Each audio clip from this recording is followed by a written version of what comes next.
এটা Real Madrid না, এটা হয়ে গিয়েছে ডাব্লিউডাব্লিউই মাঠ কিংবা আপনারা রেসলম্যানিয়ার মাঠ বলতে পারেন। তার পাশাপাশি বলতে পারেন এমএমএ ফাইট ক্লাব।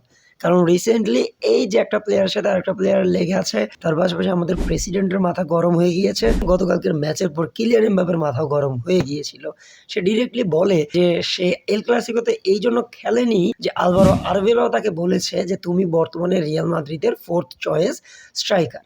কিন্তু অন্যদিকে আলভারো আরবেলোয়া বলে যে আমি তাকে বলিনি যে সে আমাদের 4th চয়েস স্ট্রাইকার, কারণ আমার কাছে স্ট্রাইকারই আছে মাত্র 2 জন। তাহলে কিভাবে আমি তাকে বলবো যে সে 4th চয়েস স্ট্রাইকার? আমি তাকে বলেছি যে আমার কাছে 4 জন অ্যাটাকার রয়েছে। অন্যদিকে কিলিয়ান এমবাপ্পে এটাকে ডিনাই করে দিয়ে বলে যে সে আমাকে বলেছে যে তাকে যদি স্টার্টিং 11 এ থাকতে হয় তাহলে তাকে ভিনিসিয়াস জুনিয়র, মাসান্তোন এবং গঞ্জালো গার্সিয়ার সাথে টক্কর দিতে হবে এবং তাদের থেকে ভালো ফুটবল খেলতে হবে। এর পাশাপাশি সে এটাও বলেছে বর্তমানে রিয়াল মাদ্রিদের এই অবস্থাটা আসলেই দুঃখজনক। তার কারণ হচ্ছে সিজনের শুরুর দিকে মানে সিজনের অর্ধেক টাইম পর্যন্ত রিয়াল মাদ্রিদ খুব ভালোই খেলতেছিল এবং পরের অর্ধেক টাইমে রিয়াল মাদ্রিদ প্রতিটা টুর্নামেন্ট থেকে বের হয়ে গিয়েছে।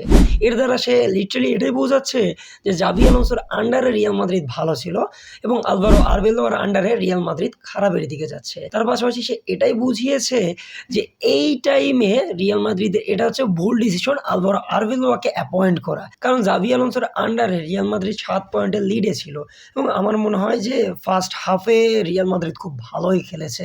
মানে first half of the season এটার কথা বলতেছিলাম আরকি। তো অন্যদিকে আবার এটা দাবি করে আলভারো আরবেলোয়া যে আমি হচ্ছি ম্যানেজার এবং আমার দায়িত্ব কাকে খেলাবো, কাকে খেলাবো না সেটা কিলিয়ান এমবাপ্পে হতে পারে, সেটা ভিনিসিয়াস জুনিয়র হতে পারে, সেটা যে কেউ হতে পারে। কিন্তু আমার কথা হচ্ছে আপনি ভিনিসিয়াস জুনিয়রকে কোনোদিন বেঞ্চ করেছিলেন? আপনার সাহস আছে? তাহলে কেন কিলিয়ান এমবাপ্পেকে বেঞ্চ করতেছেন? তার অন্যতম কারণ হচ্ছে বর্তমানে কিলিয়ান এমবাপ্পে তার গার্লফ্রেন্ডের সাথে একটু বেশি মেশামেশি করতেছে। কিন্তু বাহানা দেওয়া হচ্ছে কি যে কিলিয়ান এমবাপ্পে প্রেস করতে পারে না, কিলিয়ান এমবাপ্পে 100% ফিট না এবং এর পাশাপাশি সে এটাও বলে যে আমি প্রতিটা ম্যাচেই 90 মিনিট খেলতে চাই। কিন্তু যখন আমি প্রতিটা ম্যাচে 90 মিনিট খেলি তখন আমাকে নিয়ে মজা করা হয়। কিন্তু যখন আমি 90 মিনিট খেলি না তখন রিয়াল মাদ্রিদ টুর্নামেন্ট থেকে বের হয়ে যায়। মানে সে বলতেছিল ওই যে কোপা দেল রের কথা, তার পাশাপাশি সে বলতেছিল চ্যাম্পিয়ন্স লিগের কথা। যদিও চ্যাম্পিয়ন্স লিগে তাকে ছাড়া 2টা ম্যাচ রিয়াল মাদ্রিদ খুব ভালোই খেলেছিল। তো বোঝাই যাচ্ছে সে ইনডিরেক্টলি আলভারো আরবেলোয়ার পিছনেই লেগেছে। অন্যদিকে আমি আলভারো আরবেলোয়াকে কোনোভাবেই ডিফেন্ড করতেছি না। কারণ তার ইগোর কারণেই বর্তমানে রিয়াল মাদ্রিদের আজকের এই দশা।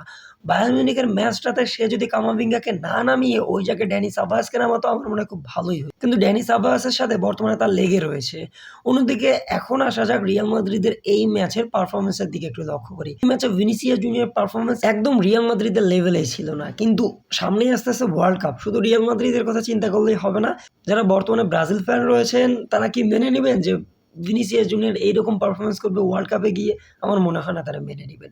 অন্যদিকে আসতেছে গঞ্জালো গার্সিয়া। গঞ্জালো গার্সিয়ার পারফরম্যান্স অসাধারণ, কারণ সে একজন প্রপার নাম্বার 9 এবং রিয়াল মাদ্রিদের বক্সে প্রপার নাম্বার 9 যদি থাকে তাহলে দুই সাইড থেকে 2 জন অ্যাটাকার যেভাবে তাদেরকে ফিড করে সেভাবে যদি তারা গোল করে তাহলে আমার মনে হয় না যে রিয়াল মাদ্রিদ এইরকম টাফ সিচুয়েশনে পড়বে। এবং এই ম্যাচটাতে ট্রেন্ট আলেকজান্ডার-আর্নল্ডের পারফরম্যান্স আমার ওইভাবে চোখে পড়েনি। ডিসেন্ট একটা পারফরম্যান্স দিয়েছে সে। তার পাশাপাশি ড্যানি কারভাখাল লাস্টের দিকে নেমেছিল এবং সে ডিসেন্ট একটা পারফরম্যান্স দিয়েছে। তার পাশাপাশি আসতেছে আমাদের যে একাডেমির প্লেয়াররা বর্তমানে খুব ভালোই করতেছে রিয়াল মাদ্রিদের আন্ডারে। কিন্তু আমার মনে হয় না যে রিয়াল মাদ্রিদ তাদেরকে এইভাবে সুযোগ দিবে। তো মোট কথা বলা যায় যে রিয়াল মাদ্রিদের ভিতরে বর্তমানে একটা ক্যাচাল লেগেছে। এই ক্যাচালটা যতদিন না পর্যন্ত ঠান্ডা হবে রিয়াল মাদ্রিদের কোনো কিছুই হবে না। এমনও হতে পারে যে সামনের সিজনে আমরা চেষ্টা করতেছি জোজে মরিনোকে আনার এবং জোজে মরিনো যদি এসেও যায় এবং সে যদি ড্রেসিং রুমকে পুরোপুরি কন্ট্রোল না করতে পারে তাহলে আমার মনে হয় রিয়াল মাদ্রিদের জন্য খারাপ সময় আসতেছে।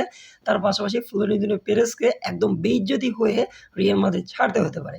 আপনাদের কি মনে হয়? কমেন্ট বক্সে অবশ্যই জানিয়ে দিবেন।